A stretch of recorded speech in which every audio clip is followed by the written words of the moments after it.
Good morning, beautiful people. And welcome back to our first show.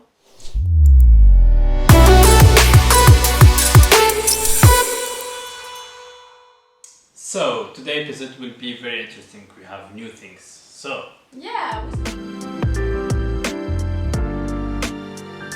start with the first section where we talk about subjects and daily issues in life in general during this quarantine. And today's subject is about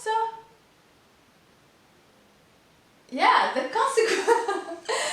consequences of this big crisis, the benefit, the good consequences of this. Because I see many. Of course, I am sympathetic and I'm really sorry for everything that happened, and we are dealing with some hard consequences, but we're trying to look at the bright side, and there are really good benefits of this quarantine and life crisis. So for sure. Would you start? Yeah, first of all, at the beginning of the quarantine itself did help us to focus because we did come back of the meaning of the life and the danger of the life and how delicate it is to be alive or not. So that did push us, a lot of us, to be more empathetic, more focusing on their purpose, more focusing on their main job, and so on and so on. Saying that, after the quarantine, a lot of people will be more in the defense. And it's... What do you mean?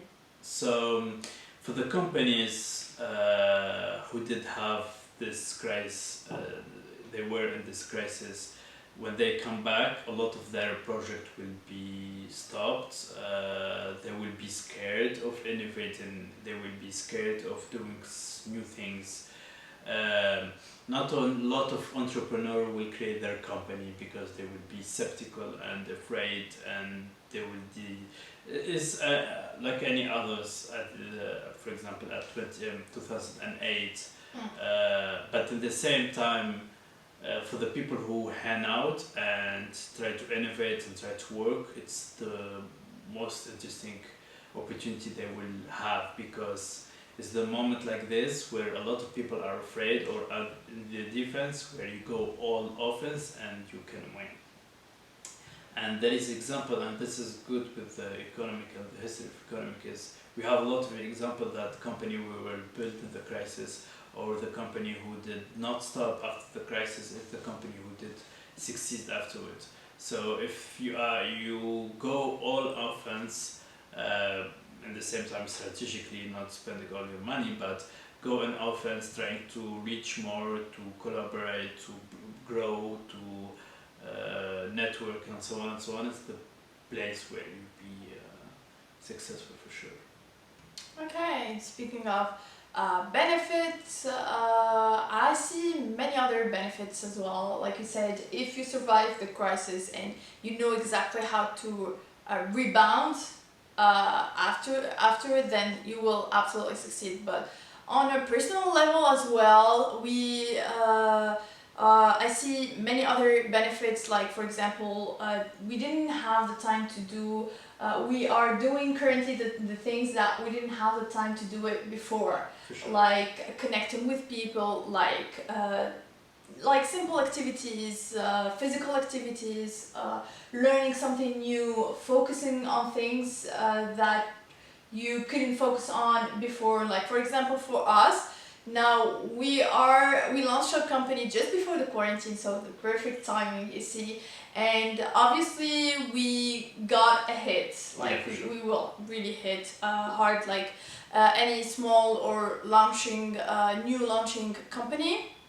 But the good thing is that we took this time to work on the basic and you know the core of our business, because if we started before the quarantine and we were too busy working for our clients' projects, and we didn't have the time to take to pause and think about the core things and the essential things that make our company the company that we want it to be, the dream company. So we didn't have the time to do it.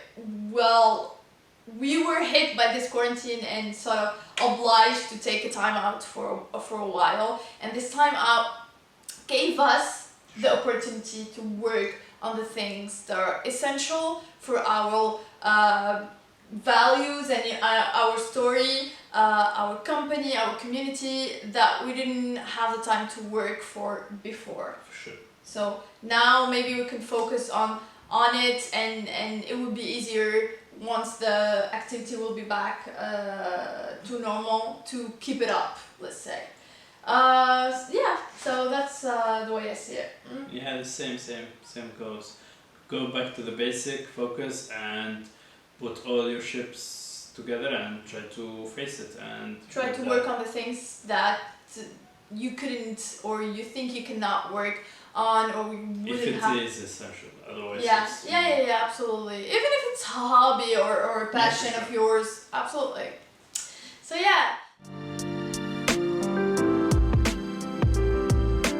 Moving on to the next section, where we answer your questions related to our field of expertise, which is consulting, CRM, Salesforce. And today's question is... So today's question is set by Stefan is there a way that when you capture a link, clicking using engagement split, you can capture that link and use it down the stream for dynamic content in one AML instead of splitting it in multiple engagement splits? Okay, so obviously if you want your email to be personalized, you will need to use your data extension, obviously. Like I said, you will absolutely need to, if you need to personalize your email, you will absolutely need to update your data extension and use it. So the easiest way to is to use an update activity to update your data extension according to the clicks. It should be simple enough. Yeah. Or if you want something more sophisticated, you can use SQL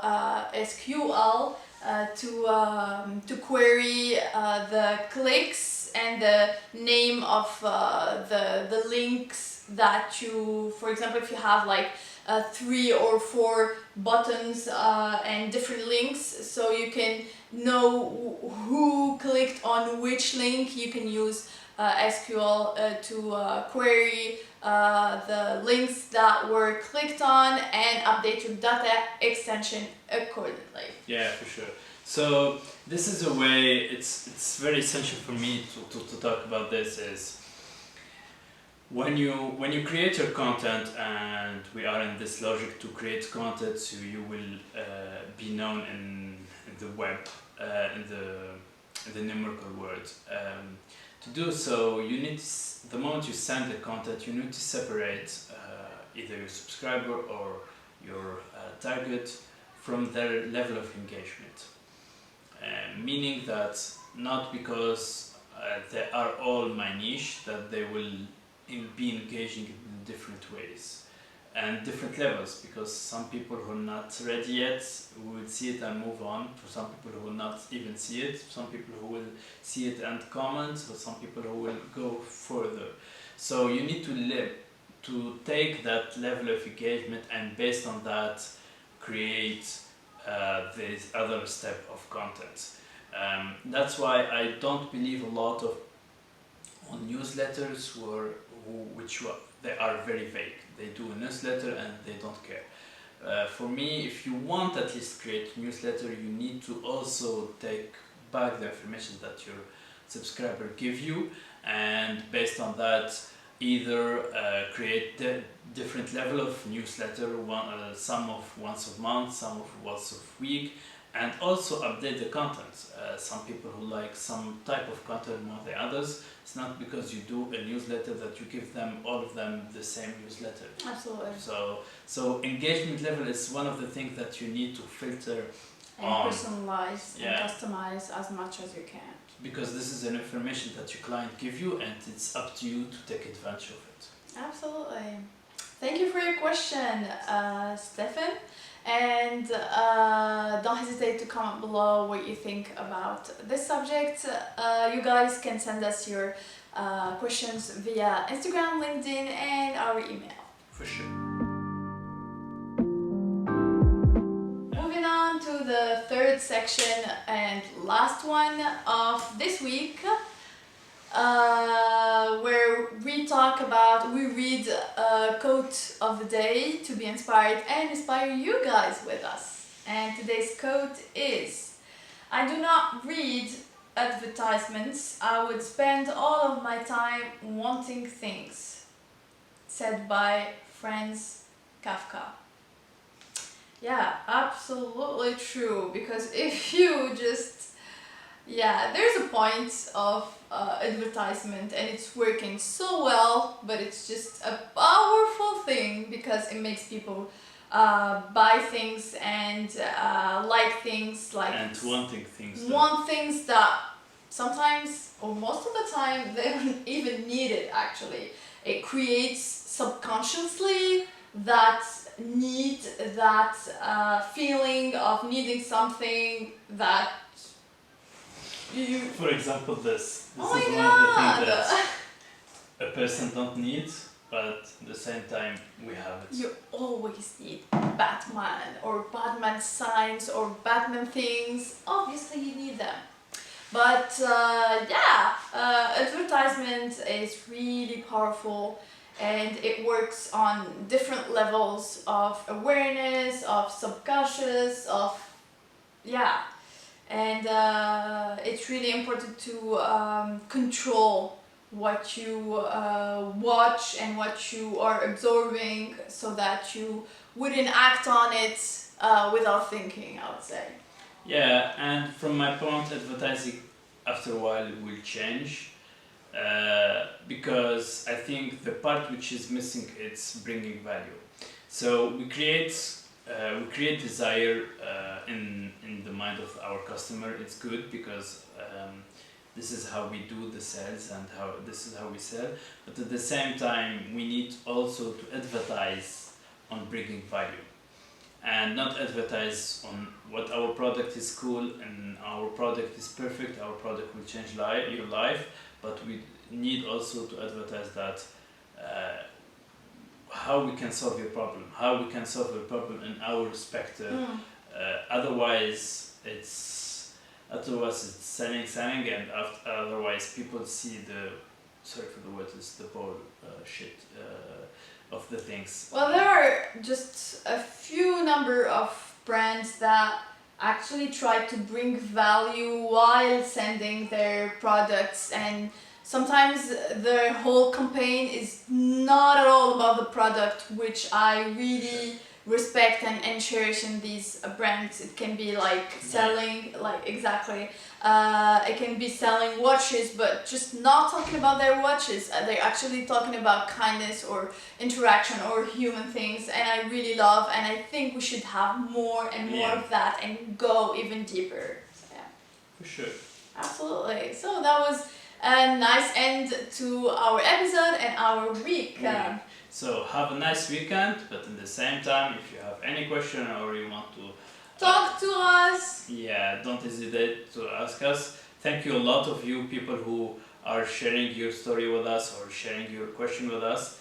We really appreciate it, and we appreciate this interaction. This is the sole goal of our the biggest goal of our show, actually. So keep on. And to be honest, even one message is very, very powerful. Yeah, we see you, we read you, and your messages are really, really important to us. Thank you very much for that, and it pushes us to go another step in the future. So thank you very much, and see you next time, guys. Thank you guys for watching. Let's grow together. See you next time. Bye.